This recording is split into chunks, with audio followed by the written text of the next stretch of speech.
Narito po ang ating mga kabataan na section Alanunay. They are cultivating our garden at the side of this dilapidated building. Ayan, ang bait-bait naman ng mga batang to. Tingnan nyo guys. Ang galing nyo mag-cultivate, oh.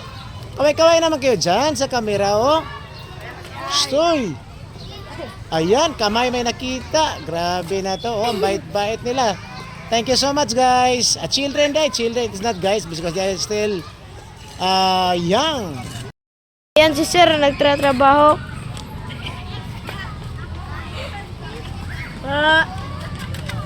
Hi guys. Hi fans. Okay lang ba to guys? Tamang kasi natin to dito ng guys, ng alugbati, kaya cultivate na natin to. Actually this is plant packs.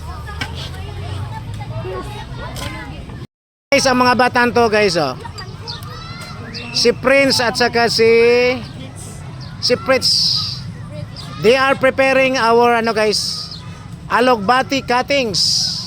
Itatanim natin to, mag-replanting po tayo guys para sa ating garden. Ayan, oh. Ayan, pinuputol nila ang mga guys, ang alugbati kasi yung alugbati namin ay matanda. Yan na po guys, oh. Binunot na namin kasi matanda na, kaya nag-prepare sila ng cuttings para mag-replant po kami. At dito po namin itatanim guys sa yan, sa lupang yan na piniprepare na nila. Maybe next day or tomorrow pagtataniman na po natin ang area na to guys. At saka lagyan din po natin ito ng compost para mataba po yung natin. Itatanim natin dito na alugbati. Guys, harap kayo dito, oh.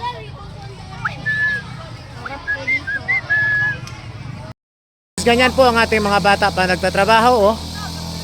Ginamit nila yung wheelbarrow para makakuha po sila ng lupa na pandagdag po dito sa ating garden. Ang babait po nila guys, mga grade 5 po yan, pero ang babait, super bait ng aking mga bata. Section Cantilla. Kaway-kaway naman kayo dyan. Hello. Ayan.